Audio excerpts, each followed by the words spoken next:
तर या होत्या आतापर्यंतच्या महत्त्वाच्या हेडलाईन्स आणि बुलेटिनची सुरुवात करूया दिवसभरातल्या मोठ्या राजकीय बातमीनं। बातमी आहे शरद पवार यांनी भाजपला दिलेल्या गर्भित इशाऱ्याची। विदर्भाच्या दौऱ्यावर असलेल्या शरद पवार यांनी कार्यकर्ता मेळाव्यामध्ये आज अनिल देशमुख यांच्यावरून केलेल्या कारवाईचा संदर्भ देत भाजपला गर्भित असा इशारा दिलेला आहे। अनिल देशमुख यांच्याबद्दलचा जी किंमत आहे, त्यांना झालेला जो त्रास आहे त्याची किंमत भाजपला चुकवावी लागेल। जेव्हा संधी मिळेल तेव्हा व्याजासकट या लोकांना अद्दल घडवल्याशिवाय राहणार नाही, अशा शब्दात राष्ट्रवादी काँग्रेसचे अध्यक्ष शरद पवार यांनी ठणकावलंय आणि त्याचबरोबर राष्ट्रवादीचा कार्यकर्ता प्रत्येक गोष्टीचा हिशेब घेईल असंही पवार म्हणाले।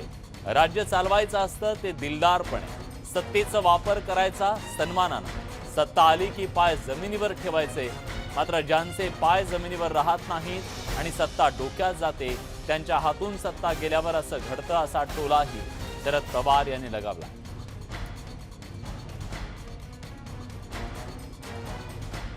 लोकांना त्रास देणं, अत्यंत खर्च करणं, बदनामी करणं हे काम आज जे विचार भाजप सरकारच्याकडून केलं जातंय, तुम्ही आज टाकलं त्यातल्या प्रत्येक दिवसाची, त्या दिवसातल्या प्रत्येक तासाची ही किंमत ही आज उद्या वसूल झाल्याशिवाय राहणार सुद्धा अरे राज्य चालवायचं असतं, देशात चालवायचं, सत्ता हातात आली तर तिचा वापर सन्मानाने करायचा।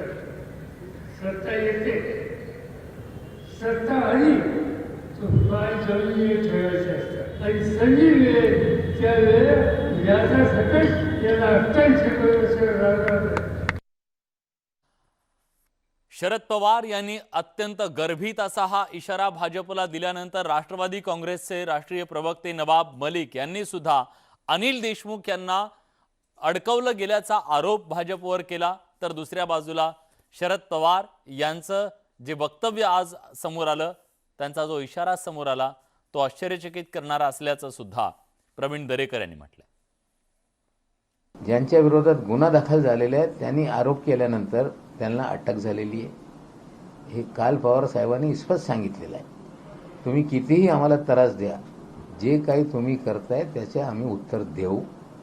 देशमुख साहेबांना कुठेतरी गुंतवण्यात आलेलं आहे, फर्जीवाडा आहे तिकडे, आणि निश्चित रूपाने शेवटी न्यायालयात हा प्रकरण असताना आम्हाला संपूर्णपणे खात्री आहे की हे सगळं जे सत्य आहे ते समोर येईल। पण तक्रारदार हाच फरार आहे आणि त्याच्या तक्रारीवर हे त्रास अनिल देशमुख साहेबांना होत आहे, हे लोक बघताय। हा सगळा राजकीय डाव होता सरकारला बदनाम करण्यासाठी।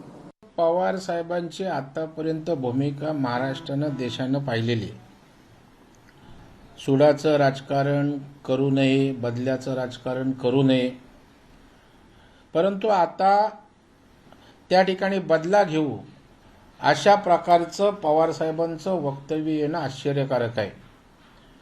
म्हणजे एका बाजूला सांगायचं केंद्र सरकारचे पाय जमिनीवर नाहीत आणि दुसऱ्या बाजूला आपलं सरकार हवेत गेल्यासारखं त्या ठिकाणी सुडाची भूमिका घ्यायची, हे मला वाटतं अत्यंत विसंगत आहे। दरम्यान केंद्रीय तपास यंत्रणांचा गैरवापर केला जात असल्याचा आरोप संजय राऊत यांनी केलेला आहे। तर दुसऱ्या बाजूला कायद्याचा सन्मान करायला हवा असं राम कदम म्हणाले।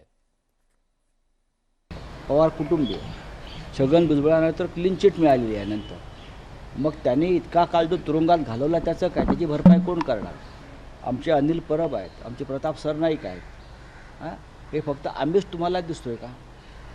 की तुमच्या पक्षामध्ये BJPमध्ये किंवा तुमचे इतर जे चमचा मंडळ आहे त्याच्यामध्ये सगळे धुतल्या तांदळासारखे आहेत। आमच्याकडे आम्ही तुम्हाला घाबरत नाही, कारण आमचं काहीच पाप नाही आहे। तुम्ही पापी लोक बुरखे घालून फिरता इथे आणि आमच्यावरती आरोप करताय, आमच्यावर चिखलफेक करताय, याची किंमत तुम्हाला चुकवावी लागेल। आणि मीही म्हटलं आहे याआधी की जो त्रास आम्ही भोगलेला आहे त्या प्रत्येक सेकंदाची किंमत तुम्हाला चुकवावी लागेल। नियती कोणालाही माफ करत नाही।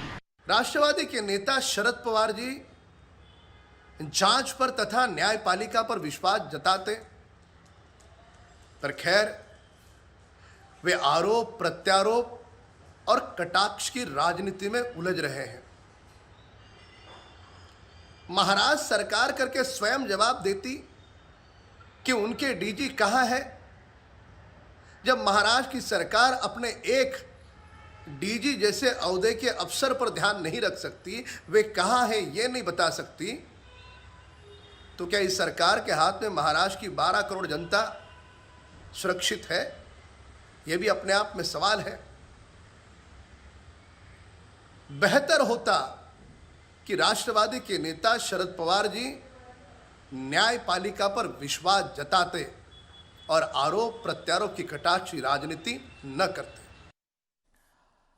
यानंतरची बातमी आहे एसटी कर्मचाऱ्यांच्या संपाच्या संदर्भातली। एसटी महामंडळानं आता अत्यंत आक्रमक भूमिका घेतली असून आता त्यांनी कठोर भूमिका घेत एसटी कर्मचाऱ्यांवर कारवाईला सुरुवात केलेली आहे। ज्या एसटी कर्मचाऱ्यांना आतापर्यंत नोटीस बजावण्यात आलेली होती त्यांच्यावर आता सेवा समाप्तीची कारवाई करण्याचा ठरवलेला आहे आणि त्याची कारवाईचा बडगा उगारण्यात आला आहे। तब्बल 2296 इतक्या कर्मचाऱ्यांची सेवा समाप्त करण्यात आली आहे। संपावर असलेल्या एसटीच्या कंत्राटी कर्मचाऱ्यांविरोधात सेवामुक्तीची कारवाई करण्यात आली आहे। कामावर रुजू होण्याबाबत या कर्मचाऱ्यांना एसटी महामंडळानं नोटीस बजावलेली होती। नोटीस बजावून सुद्धा हे कर्मचारी कामावर हजर राहिले नाहीत। त्यांच्या विरोधात सेवा समाप्तीची कारवाई सुरू करण्यात आली आहे। प्रत्येक जिल्हा स्तरावर सेवा समाप्तीची कारवाई केली जाते। उदय जाधव आपले प्रतिनिधी आता आपल्या सोबत आहेत। उदय, हा एक निर्वाणीचा इशारा दिल्यानंतरची मोठी कठोर कारवाई म्हणायला हवी। विलास, कालच या संदर्भात नोटीस जी आहे ती अधिकृत जाहीर करण्यात आली होती। एसटी महामंडळाकडून जे रोजंदारीचे कर्मचारी आहेत जवळपास 2296 इतके हे कर्मचारी आहेत संपूर्ण महाराष्ट्र राज्यभरातले, त्यांना या संपामध्ये सहभागी होण्याचा कुठलाही अधिकार नाही, कारण ते कायमस्वरूपी कर्मचारी नाही आहेत, ते रोजंदारीचे कर्मचारी आहेत। त्यांना त्यांच्या कामावरती रुजू होण्यासाठी आदेश देण्यात आले होते, मात्र तरी देखील ते संपात सहभागी झाले होते। त्यामुळे आता त्यांच्यावरती अल्टिमेटम दिला होता 24 तासांचा, तो काल दिला होता, तो आज संपलेला आहे आणि अल्टिमेटम संपल्यानंतरच त्यांच्यावरती आता कारवाई करण्याची आहे एसटी महामंडळाने सुरुवात केलेली आहे।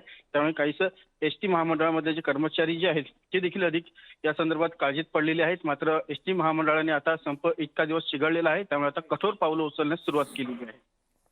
धन्यवाद उदय, तुम्ही दिलेल्या सगळ्या सविस्तर माहितीबद्दल। तेव्हा या कारवाईच्या नंतर संप फुटतो, संप मागे घेतला जातो की संप आणखी चिघळतो हे पाहणं महत्त्वाचं आहे। दुसऱ्या बाजूला एसटी कर्मचाऱ्यांच्या संपावर तोडगा काढण्यासाठी म्हणून आता बैठकांचा सिलसिला सुरू झालेला आहे। आज राज्याचे परिवहन मंत्री अनिल परब यांनी विरोधी पक्षनेते देवेंद्र फडणवीस यांची भेट घेतली आणि या भेटीमध्ये चर्चा झाल्याचं सुद्धा कळतंय। देवेंद्र फडणवीस यांनी काही पर्याय सुचवलेले आहेत राज्य सरकारला या संपावर तोडगा काढण्यासाठी, त्याचा आपण जरूर विचार करू असं वक्तव्य अनिल परब यांनी केलं। त्यामुळे राज्य सरकार काय तोडगा काढतं याकडे सगळ्या महाराष्ट्राच्या नजरा लागलेल्या आहेत। ऐन दिवाळीच्या तोंडावर सुरू झालेल्या एसटी कर्मचाऱ्यांच्या संपावर अजून कुठला तोडगा निघालेला नाहीये। या पार्श्वभूमीवर परिवहन मंत्री अनिल परब यांनी विरोधी पक्षनेते देवेंद्र फडणवीसांची भेट घेतली।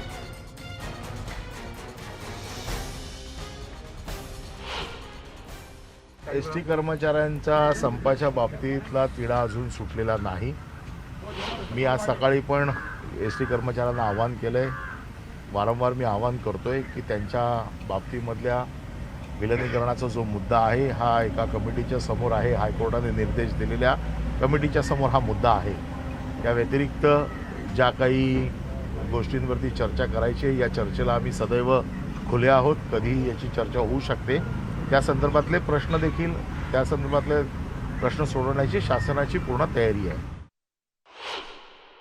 फडणवीसांबरोबर अनौपचारिक चर्चेमध्ये त्यांनी देखील काही सूचना केल्या। ते माझे मुख्यमंत्री होते, त्यांना देखील राज्याचा कारभार माहिती आहे, त्यांनी काही सूचना केल्या आहेत, त्या सूचनांवरती विचार करतो आणि मी त्यांना म्हटलं की हे सूचना आहेत, या बाबतीमध्ये सगळा विचार करून शासनाचं मत घेऊन आम्ही त्याच्यावर नक्की विचार करू। जी चर्चा झाली ती सकारात्मक झाली का? येत्या 1-2 दिवसात संप मागे येण्याची शक्यता आहे सकारात्मक का? चर्चेच्या दृष्टिकोनातच सरकार सतत प्रयत्न करते। सरकारची कुठलीही एसटी कामगारांच्या बाबतीत नकारात्मक भूमिका नाही, फक्त हायकोर्टाने ज्या निर्देश दिलेले आहेत त्या कमिटीच्या समोर काही प्रश्न आहेत, काही प्रश्न जे थेट त्यांच्याबरोबर बसून सोडवू शकतो अशा प्रकारचा प्रयत्न सरकारचा चालू आहे. भाजपचे आमदार गोपीचंद पडळकर यांच्या जीवाला धोका आहे, त्यामुळे त्यांना राज्य सरकारनं त्वरित संरक्षण द्यावं अशी मागणी राज्याचे विरोधी पक्षनेते देवेंद्र फडणवीस यांनी मुख्यमंत्री उद्धव ठाकरे यांना पत्र लिहून केलेली आहे. देवेंद्र फडणवीसांनी आज मुख्यमंत्र्यांना लिहिलेल्या या पत्रात राज्य सरकारची त्यांना संरक्षण देण्याची जबाबदारी आहे. आंदोलन करणाऱ्या पडळकरांच्या जीवाला धोका आहे. पडळकरांना त्यामुळे सुरक्षा देणं गरजेचं असल्याचं त्यांनी उद्धव ठाकरेंना लिहिलेल्या पत्रात म्हटलंय. त्यामुळे कुठेतरी आता देवेंद्र फडणवीस यांनी एक मागणी केलेली आहे सुरक्षा पुरवण्याची. त्यावर राज्य सरकार नेमकी काय भूमिका घेतं हे पाहणं महत्त्वाचं आहे. विधान परिषद सदस्य गोपीचंद पडळकर हे राज्य सरकारच्या चुकीच्या धोरणांविरोधात आंदोलन करतायत. बहुजनांच्या हक्काचे लढे लढत असतात, त्यामुळे दुखावलेले लोक त्यांच्यावर सातत्याने हल्ले करताना दिसत आहेत असं म्हणत त्यांनी त्यांना संरक्षणाची मागणी केली.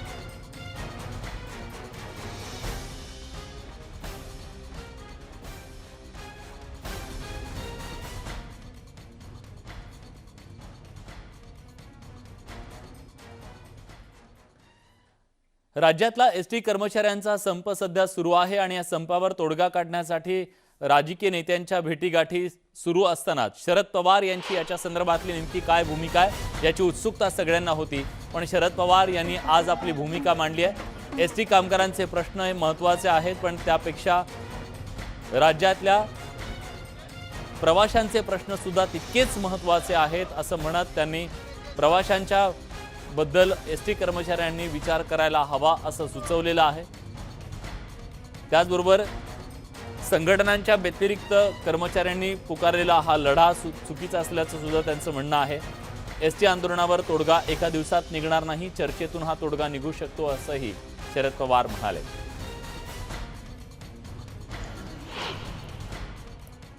एखादा प्रश्न असतो, पण ते कुठल्याही संघटनेचे सूचकपणे कधी चालू नाही. एस टीचा प्रश्न कामगारांच्या दृष्टीने निश्चित महत्त्वाचा आहे, पण त्याच्याबरोबर महाराष्ट्रातल्या कोट्यवधी लोकांच्या प्रवासाच्या संबंधीच्या गैरसोयी हा सुद्धा तितकाच महत्त्वाचा प्रश्न आहे.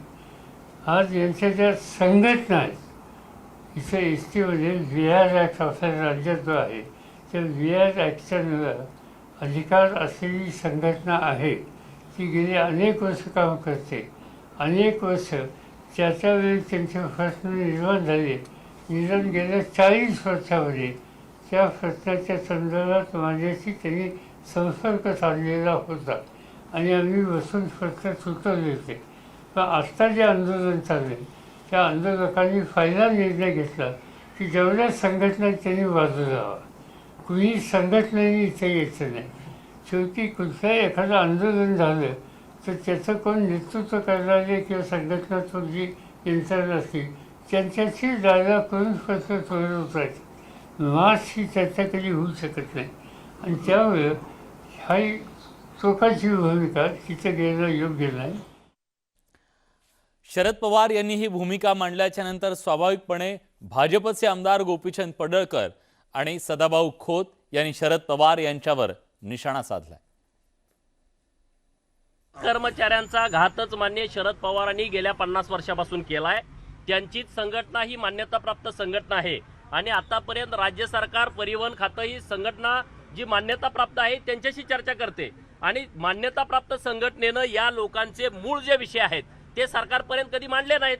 सरकार आणि मान्यताप्राप्त संघटना या दोघांनी हात मिळवणी करून या कर्मचाऱ्यांचा घात केलेला आहे. त्यामुळं 1980चं जरी मान्य शरदचंद्र पवारांचं एसटी कर्मचाऱ्यांच्या अधिवेशनातलं भाषण काढलं तर तेच भाषण आहे. ते 2020लाही त्यांनी तेच भाषण केलं आणि देवाच्या कृपेनं तर 2050 पर्यंत ते जगले आणि 2050ला जर एसटी कर्मचाऱ्यांचं जर अधिवेशन झालं तर त्यातही ते तेच भाषण करतील. पवारसाहेब जे म्हणत आहेत मध्यमार्ग काढावा, मग आम्ही तर कुठं म्हणतोय आडवळणानं जाऊया. मध्यमार्ग काय आहे तो तुम्ही पवारसाहेब सांगा. अभ्यासू व्यक्तिमत्व आहे, मी माझ्या मनामध्ये त्यांच्याविषयी आदरभाव आहे.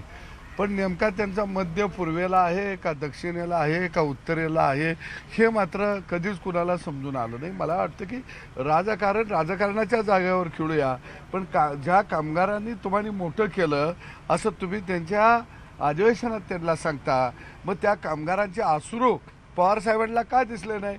पवारसाहेब सत्तेवर यासाठी पावसात भिजले, छत्रीवाला बाजूला बसला आणि इथं मात्र तोच कामगार रात्रभर आझाद मैदानावरती भिजला. त्यावेळी मात्र त्याचा भिजलेला आणि त्याच्या डोळ्यातून आलेला आसू हे मात्र आदरणीय पवारसाहेबांना दिसला नाही. हे या महाराष्ट्राचं खऱ्या अर्थानं दुर्दैव आहे. वरिष्ठ पोलीस अधिकारी रश्मी शुक्ला यांचा भीमा कोरेगावच्या दंगलीच्या संदर्भातला जबाब नोंदवण्यासाठी आज त्यांनी आयोगाच्या समोर हजेरी लावली. 2018 मध्ये भीमा कोरेगावमध्ये झालेल्या हिंसाचाराच्या प्रकरणी आयोगाच्या समोर आज त्यांनी हजेरी लावलेली आहे.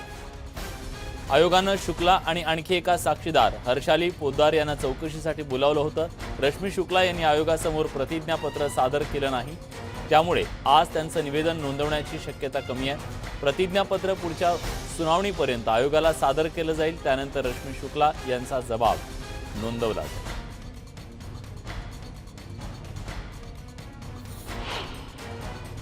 कायद्याला प्रतिसाद देण्यासाठी आयोगाच्या चौकशीला रश्मी शुक्ला सामोरं जात असतील. आता त्यांचं काय म्हणणं आहे ते त्यासमोर मांडतील. आता त्या संदर्भात आम्ही बोलून त्यांच्या आयोगाची चौकशी किंवा कायद्याच्या चालू असलेल्या प्रक्रिया, पोलिसांच्या तपासण्या यांच्यावर प्रभावित करणं उचित आहे असं मला या ठिकाणी वाटत नाही. तपास यंत्रणा आपलं काम करतात, आपलं आयोग आपलं काम करतं, शेवटी न्यायव्यवस्था आहेच आणि त्याच्यामुळे त्यांचं काम त्यांना करू द्या. आम्ही त्यामध्ये नाक खुपसणं किंबहुना त्यांची दिशा भरकटवणं योग्य आहे असं मला वाटत नाही. एमआयएमचे अध्यक्ष असदुद्दीन ओवैसी यांनी मुस्लिम समाजाला मिळणाऱ्या आरक्षणाच्या मुद्द्यावरून आता राज्य सरकारवर जोरदार हल्ला चढवलाय. कारण कोर्टानं सांगून सुद्धा राज्य सरकार मुस्लिमांच्या आरक्षणाच्या संदर्भात भूमिका घेत नाही असा त्यांनी हल्लाबोल केलेला आहे. त्यामुळे राज्यामध्ये पुढच्या काळात मुस्लिमांच्या आरक्षणाचा मुद्दा हा ऐरणीवर येण्याची शक्यता आहे. असदुद्दीन ओवैसी यांनी आरक्षणाच्या मुद्द्यावरून ठाकरे सरकारवर हल्ला चढवलाय. औरंगाबादमध्ये घेतलेल्या पत्रकार परिषदेत त्यांनी आरक्षणाची आग्रही भूमिका मांडली.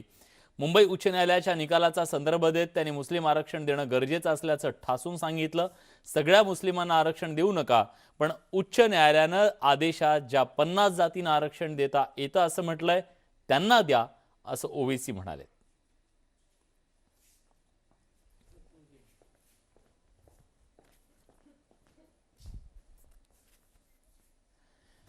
याच सगळ्या महत्त्वाच्या घडामोडींसोबत मुलुख महाराष्ट्र या बुलेटिनमध्ये आपण इथेच थांबतोय. ताज्या घडामोडींसाठी बघत रहा न्यूज 18 लोकमत.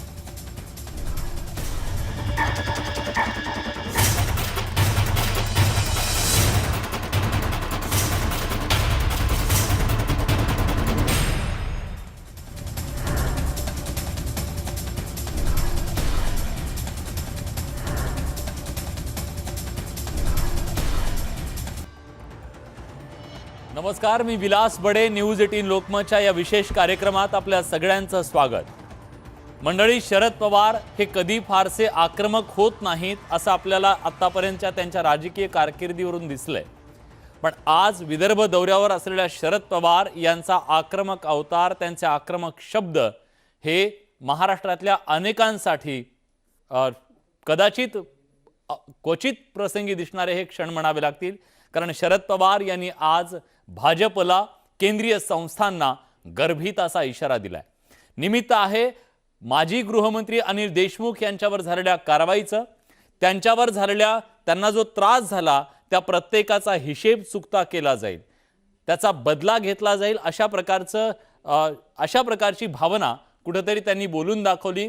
त्यामुळे शरद पवार यांच्या या आक्रमक भूमिकेचा अर्थ नेमका काय आहे, भाजप याच्याकडे कसं पाहतं, भविष्यामध्ये महाराष्ट्राच्या राजकारणात जो संघर्ष केंद्र विरुद्ध राज्य रंगलेला आहे तो संघर्ष आणखी टोकाला जाईल का, असे कितीतरी प्रश्न निर्माण झालेले आहेत. याच्याबद्दलच बोलणार आहोत आजच्या या विशेष कार्यक्रमात. हिशेब चुकता करणार.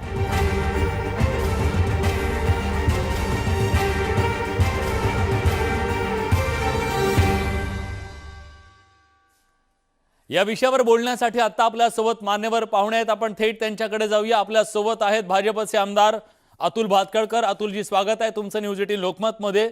आणि राष्ट्रवादी काँग्रेसचे नेते शशिकांत शिंदे सुद्धा आपल्या सोबत आहेत. सुरुवातीला अतुल भातखळकर, मला तुम्हाला थेट विचारायचं आहे, राष्ट्रवादी काँग्रेसच्या सर्वोच्च नेत्यांनी या आघाडी सरकारचे, जरी ते सरकारमध्ये नसले तरी त्यांचे सर्वोच्च नेते असलेले शरद पवार ज्या अर्थी तुम्हाला आज सज्जड दम देत आहेत, ते सांगतायत हिशेब चुकता करणार, गर्भित इशारा देत आहेत. या इशाऱ्याकडे तुम्ही कसं पाहताय? नाही, हे इशारे विशारे काही नाहीये. शरद पवार हे आता फार, ज्याला आपण म्हणू की फ्रस्ट्रेट झालेले आहेत आणि त्यामुळे शरद पवार अशा प्रकारची विधानं करतायत. पहिली गोष्ट, याच्यामध्ये केंद्र आणि राज्याचा काही संघर्षाचा मुद्दा नाहीये. अनिल देशमुखांवर परमवीर सिंगांनी आरोप केले. हे परमवीर सिंग यांचेच लाडके होते. त्यांना डायरेक्टर अँटी करप्शन ब्युरो यांनी नेमलं. मग त्यांनी लगेच अजित पवारांना क्लीन चिट देऊन टाकली आणि मग त्याचं बक्षीस म्हणून त्यांना मुंबईचं सीपी केलं. आता अनिल देशमुखांची चौकशी करा असं मुंबई उच्च न्यायालयाने, कोणी ऍडव्होकेट पाटील नावाच्या बाई आहेत, त्यांनी FIR दाखल केला होता आणि त्या न्यायालयात गेल्या होत्या. त्याच्या आधारावर मुंबई उच्च न्यायालयाने सीबीआयचं पथक त्या ठिकाणी गठीत केलं आणि ते सीबीआय आणि ईडी त्यांची चौकशी करते. आता सुरुवातीला तर अनिल देशमुख बोलले दूध का दूध और पाणी का पाणी, आणि मग 6 महिने ते गायब झाले, ते कोणाला सापडेनात. त्याच वेळेला इकडे अजित पवारांची 1000 कोटीची बेनामी प्रॉपर्टी ही इन्कम टॅक्सने जप्त केली आणि त्याच्यामुळे शरद पवार फ्रस्ट्रेट झालेले आहेत. फार मोठे नेते आहेत ते. आयुष्याच्या संध्याकाळी त्यांचे 4 खासदार आहेत आणि 4 खासदार असताना लोकसभेचे ते 303 खासदार असलेल्या मोदींना पर्याय निर्माण करणार. त्यामुळे त्यांच्या कर्तृत्वाची उंची केवढी मोठी आहे हे तुमच्या आणि माझ्या लक्षात येऊ शकतं. आणि त्यामुळे माझी शरद पवारांना हात जोडून एवढंच सांगणं आहे की तुमच्या हातात या राज्याची सत्ता आहे, राज्याचे पोलीस आहेत, ते तुम्ही बेधुंदपणे वापरतात, ते अजून तुम्ही वापरा आणि भारतीय जनता पार्टीच्या कुठल्याही नेत्याची कुठलीही चौकशी करा. आमचा त्याला विरोध नाही, आम्ही त्याच्याविरुद्ध आरडाओरडा करणार नाही. पण तुम्ही खंडणीखोरांना जो पाठिंबा देता, तुम्ही भ्रष्टाचारी लोकांना जे संरक्षण देताय, याच्यामुळे शरद पवार हे राष्ट्रीय नेते सोडा, ते आता गल्लीतल्या नेत्यांच्या लेव्हलचे पण राहिलेले नाहीयेत. अजित पवारांच्या बेनामी प्रॉपर्टी विषयी एक शब्द ते काढत नाहीत. अनिल देशमुखांवर परमवीर सिंगांनी आरोप केले, पण आज त्यांना ईडीने अटकेत टाकले, न्यायालय त्यांना अटकेत ठेवतंय. त्याचं काय? वाझेच्या आरोपाचं काय? वाझेला कोणी पुन्हा कामावर घेतलं? आणि या सगळ्या गोष्टी तुम्ही महाराष्ट्र लुटायला काढलेला आहे आणि हा लुटायला चाललेला महाराष्ट्र थांबवण्याचा प्रयत्न सजग नागरिक हायकोर्टात जाऊन करतायत. याच्यामुळे शरद पवार अस्वस्थ आहेत, बाकी ठीक आहे. शशिकांत शिंदे आता आपल्या सोबत आहेत. शशिकांत, जे ऐकलं तुम्ही ते काय नेमकं म्हणाले? ते म्हणतायत फ्रस्ट्रेशन मधून हे आरोप झालेले आहेत. दुसरं ते म्हणतायत जे जेलमध्ये आहेत त्यांची पाठराखण केली जाते, त्यांच्या पाठीशी उभं राहत आहेत. दुसरा महत्वाचा प्रश्न यातून हा विचारायचा आहे आता, की तुम्ही हिशेब चुकता करणार असं जेव्हा म्हणताय, तेव्हा कशा कशाचा, कोणाकोणाचा आणि कसा करणार आहात, याबद्दल काही सांगू शकाल का? अतुलजींना मी नम्रतेने सांगू इच्छितो की अतुलजी, शेवटी महाराष्ट्राची संस्कृती आहे. ही संस्कृती अशी असते की आपण ज्येष्ठाचा आदर ठेवतो. आता तो तुमच्याकडे आहे का नाही मला माहित नाही, परंतु मी एक आपल्याला सांगतो, आपले नरेंद्र मोदी सुद्धा देशाचे पंतप्रधान आहेत, ते शरद पवारांना आदर देतात. मी आपल्याला एवढंच सांगेल की 4 खासदारांचा असलेला नेता महाराष्ट्राचं 3 पक्षाचं सरकार करू शकतो, हा इतिहास आहे, जो कोणालाही अपेक्षित नव्हता, आपल्याला पण नव्हता. आणि एक व्यक्ती अनुभवातून काय करू शकते हे आपण दिल्लीच्या राजकारणात काही दिवसानंतर पाहायला मिळेल. शेवटी काय असतं, इच्छाशक्ती फार मोठी असावी लागते आणि कर्तृत्व तेवढं असावं लागतो. पवार साहेबांचं इच्छाशक्ती आणि कर्तृत्व काय हे येत्या येणाऱ्या काळामध्ये आपल्याला निश्चित पाहायला मिळेल. विरोधी पक्षाची मोठ बांधण्याची ताकद फक्त आज या देशामध्ये पवार साहेबांच्या माध्यमातून होऊ शकते. राहिला त्यांनी दिलेल्या उत्तराला आपण सांगितलं ते फ्रस्ट्रेटेड झालेले आहे. माझा आजही आरोप आहे की भाजपचं स्वप्नात वाटलं नव्हतं की त्यांना हे सरकार आपलं येणार नाही आणि गेल्या काही वर्षापासून हे सरकार परत पाडून आम्ही परत येऊ अशा प्रकारची अपेक्षा त्यांची सातत्याने होती, पण त्याला काही यश प्राप्त होत नाही आणि हे यश प्राप्त न झाल्यामुळे माजी मुख्यमंत्र्यापासून ही सगळी नेते मंडळी एवढे फ्रस्ट्रेट झालेले आहेत, हे मुद्दा महाराष्ट्र पाहतोय रोज उठून त्याप्रमाणे वेगवेगळ्या प्रकारच्या हे केल्यानंतर आता त्यांना कळून चुकलं हे पवार साहेबांसारखं एक अभेद्य अशा प्रकारची भिंत मध्ये उभी असल्यामुळे या ठिकाणी कुठल्याही प्रकारचं यश येणार नसल्यामुळे आता परवाच्या दिवशी त्यांनी स्टेटमेंट दिलं की आता काय सरकार आम्ही बनवणार नाही, आम्ही सक्षम विरोधी पक्षनेता म्हणून आम्ही काम करू. दुसरी गोष्ट अनिल देशमुखांबद्दल ते म्हणाले, माझं स्पष्ट म्हणणं आहे पवार साहेब काय म्हणाले त्यांनी जरा अभ्यास करावा. पवार साहेबांनी सांगितलं की ज्यांनी आरोप केले, ज्यांनी पत्र दिलं, या आरोपाची चौकशी करण्याच्या संदर्भातली मागणी केली, त्या आरोप करणाऱ्यांनी त्या ठिकाणी ते पत्र दिल्यानंतर फरार झाले. आज त्याची चौकशी करत असताना कोर्टाने काल त्यांना फरार घोषित केलं. ते म्हणतात ते कसे तुमचेच फरार लाडके झाले, होते ते. कुठे गेले, बाहेर गेले का कुठे गेले, कोणी त्याला पळवलं हा विषय पुढे येईलच. परंतु त्यामध्ये मला एक अजून सांगायचं की ज्यांनी आरोप आपल्याला केलेला आहे, ज्यांनी आरोप केलेला आहे त्यांनी पत्र दिलं वकिला थ्रू की आता आमच्या पुढे कुठल्याही प्रकारचे याच्या पुढचे पुरावे नाही. दुसरा त्यांनी असं सांगितलं की या ठिकाणी आरोप करताना पवार साहेबांनी सांगितलं की त्यांना चौकशी केल्यानंतर त्यांना सांगितलं की तुमच्याकडून अशा प्रकारची वसुली करायला सांगितली, जर सांगितली असेल तर तुम्ही वसुली केली का? बोले आम्ही अजिबात केली नाही. मग तुम्ही वसुली केली नसेल तर आरोप कसे करता? हे पवार साहेबांचा उल्लेख होता. ते म्हणतात की डॉक्टर पाटील, ऍडव्होकेट पाटील वाझेचं काय, वाझेने सांगितलं ना, हे सांगतो ना मागितले असं आहे ना. मग आता गेल्या अनेक दिवसापासून परमवीर सिंग फरार आहेत, अतुलजी वाजे तुमच्या ताब्यात आहे ना, त्या वाजे अजून ते काढू शकला का? तुम्ही मगाशी सांगता की कोर्टाने सांगितलं सीबीआय आणि ईडीने चौकशी करावी, चुकीचं आहे. कोर्ट राज्याच्या प्रशासनाच्या व्यतिरिक्त कुठेही प्रकारची इन्क्वायरी करण्यासाठी परवानगी देत नाही. आपण ती जबरदस्ती करून राजकीय परमवीर सिंग दिल्लीत गेले, शरणागती झाले, लॉबिंग केली गेली आणि ती लॉबिंग केल्यानंतर परमवीर सिंगांना तुम्ही अभय दिलं. तुम्ही ऍक्च्युअली परमवीर सिंगावर कारवाई करण्याचा प्रयत्न करत होता, कारण त्या ठिकाणी आपण एका संपादकाला एक कारवाई करणे त्यांनी कारवाई केली होती, त्याचा राग तुमच्या मनात होता, ते सोडलं आणि ते सोडून ठीक आहे. अतुलजी थांबा, त्यांचं म्हणणं पूर्ण होऊ द्या.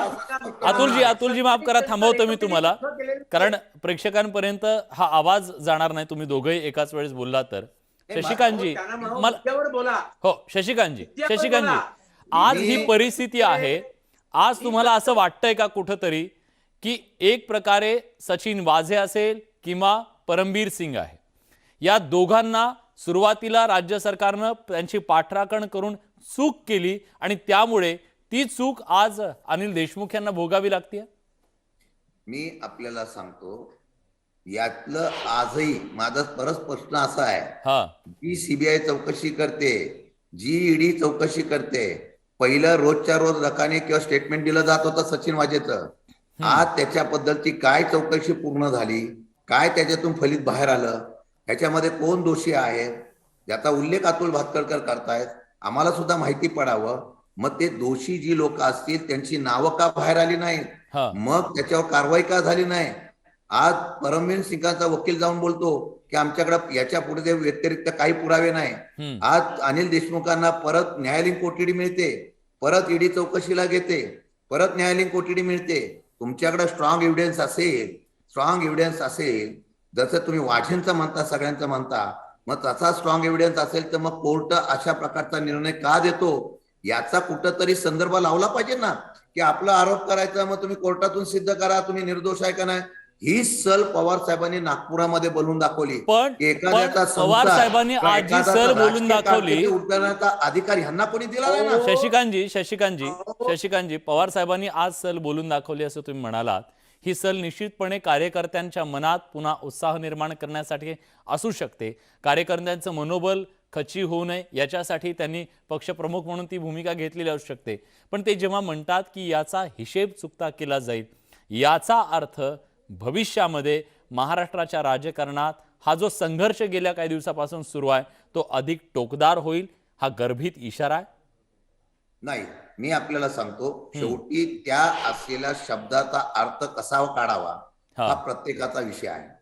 याचा अर्थ असा पण होईल की याची निश्चितपणाने हिशोब चुकता केला जाईल. तो राजकीय दृष्टिकोनातून केला जाईल, लोकशाहीच्या माध्यमातून केला जाईल, लोकांच्या जागृतीच्या माध्यमातून केला जाईल, किंवा या भाजपच्या असलेल्या या सर्व यंत्रणेच्या विरोधामध्ये अलगाराच्या माध्यमातून उभा केला जाईल. हिशोब चुकता केला जाईल म्हणजे लोकशाहीतून हिशोब चुकता करता येतो, मतदानातून करता येतो, सगळीकडून करता येतो.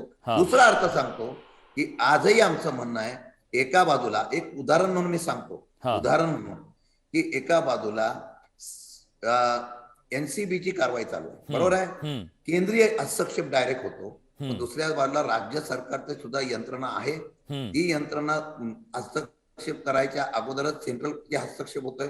मग आमचं म्हणणं असं आहे की या संदर्भामधली चौकशा सगळ्या करताना आपण मग फडणवीस राज्य सरकारच्या पोलीस यंत्रणेने नोटिसा मारल्या ना, त्यांनी चौकशी सुरू केली ना, ज्यावेळेला सत्य बाहेर येईल तर 100% त्याचा हिशोब चुकता केला जाईल, असा सुद्धा इशारा होऊ शकतो. बर, ठीक आहे अतुलजी, आता इशारा तर तुम्हाला मिळालेला आहे. या परिस्थितीमध्ये भाजप सुद्धा तयार आहे का?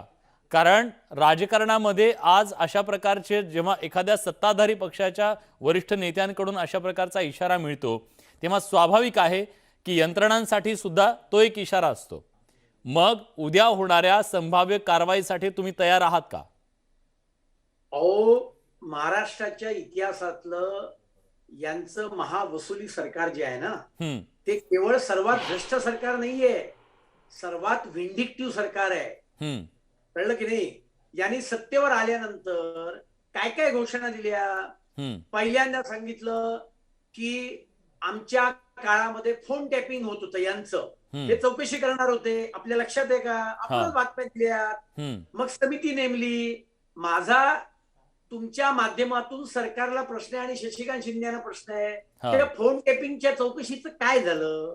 दुसरं, यांनी सांगितलं वनीकरणामध्ये 55 कोटी वृक्ष लागवडीत मुनगंटीवारांनी भ्रष्टाचार केला.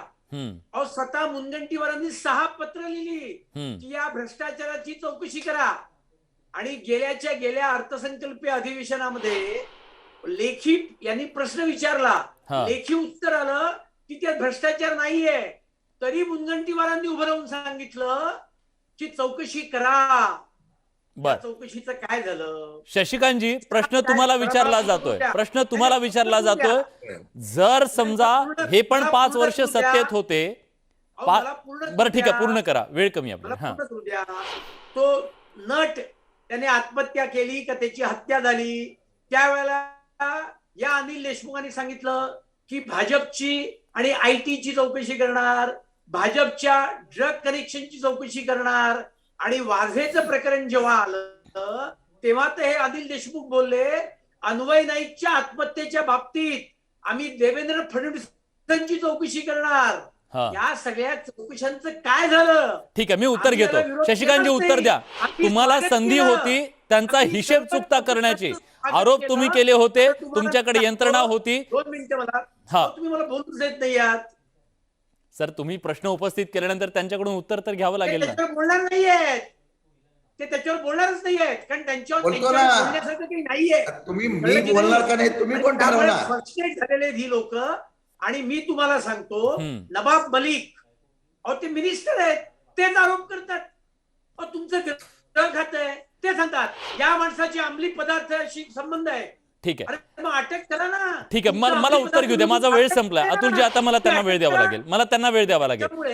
त्यांनी इतके सगळे आरोप केलेले आहेत, तुमच्याकडे संधी होती, तुम्ही भाजपच्या नेत्यांना जेलमध्ये टाकून हिशेब चुकता करण्याची तुमच्याकडे संधी होती, तुम्ही का केलं नाही, हा त्यांचा सवाल आहे. पहिला एक गोष्ट मी क्लिअर करतो, महाराष्ट्राची संस्कृती सुडाच्या राजकारणाची नाही. सत्ता येते जाते, पण सत्ता असल्यानंतर विरोधी पक्षाला घेऊन जायची. यांना 5 वर्ष संधी मिळाली, त्यांना अनुभव नाही. केंद्रामध्ये राज्यामध्ये असतील तर त्यांना घालायला हवं ना जेलमध्ये. मी आपल्याला क्लिअर करतो, ह्यांनी सांगितलं त्या हिरोच्या बद्दलचा, नटाबद्दल पासूनचा, त्यांच्या चौकशीचं काय झालं, आमचीच मागणी आहे. आमचीच मागणी आहे बिहारच्या निवडणुकीच्या वेळा तो प्रकरण गाजल्यानंतर पुढे त्याचा काय रिपोर्ट झालं कुठे आला? चौकशीचं? अहो आम्ही सभागृहात सांगा. मागणी केली होती. अहो एवढंच नव्हे तर ज्या तुम्ही ड्रग कनेक्शनचा विषय करता, अहो काय तुम्ही भलते ड्रग मुद्दे कनेक्शन मध्ये काढताय? परवाच्या दिवशी मी टीव्हीवर बघितलं, त्या कलाकाराला आपल्या मुलासाठी केंद्रामध्ये जाऊन त्या शशिकांतजी अगदी एका वाक्यात लपून उत्तर जावं द्या. खरं तर लागतं. तुम्ही खूप हे हुकुमशाहीचं राज्य योग्य फाटे नाहीये. फुटतायत. अगदी अतुलजी मी विचारतो, अगदी स्पेसिफिक मी तुम्हाला विचारतो, स्पेसिफिक शेवटचा प्रश्न, अगदी 15 सेकंदात उत्तर द्या. भाजपचे नेते चुकले असतील तर ते सुद्धा जेलमध्ये जातील, हिशोब चुकता होईल का? माझा थेट सवाल आहे. अतुलजी थांबा. असेल हिंमत तर करा ना चौकशी. मी आपल्याला आमचा दामन सांगतो, साफ आहे. अतुलजींना अतुलजी उत्तर थांबा. द्यायला आणि बोलायला अतुलजी थांबा, त्यांचं उत्तर घेऊ द्या ना मला. भलतीकडे विषय नेतात, पण ज्या वेळेला जे चुकतील त्यांच्या बाबतीमध्ये निश्चितपणाने कारवाई करावी, ठीक आहे. करावे लागतील. ठीक आहे, आपल्याला ते सत्य जनतेसमोर आणावं लागेल. नक्कीच. आणि महाराष्ट्राच्या जनतेला सुद्धा हेच हवं आहे, जे चुकलेत ते खरोखर जेलमध्ये जायला हवेत, मग ते सत्ताधारी असोत किंवा विरोधक असोत. पण आता ठिणगी पडलेली आहे, भविष्यात त्याचा कदाचित वणवा पेटू शकतो आणि त्याचे संकेत आज शरद पवार यांच्या आक्रमक शब्दांनी दिलेले आहेत.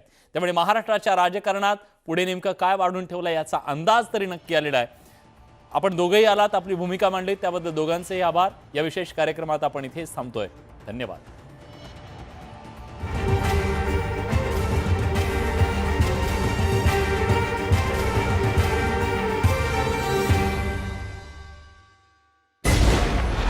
राज्यात कशी केली जाते गांजाची तस्करी? चेक करा नाही. तस्करीसाठी कोणत्या मार्गाचा होतोय वापर? राज्यांच्या सीमेवर होते का वाहनांची तपासणी? पहा आज रात्री 8:30 वाजता तस्करांचा महामार्ग न्यूज 18 लोकमतवर.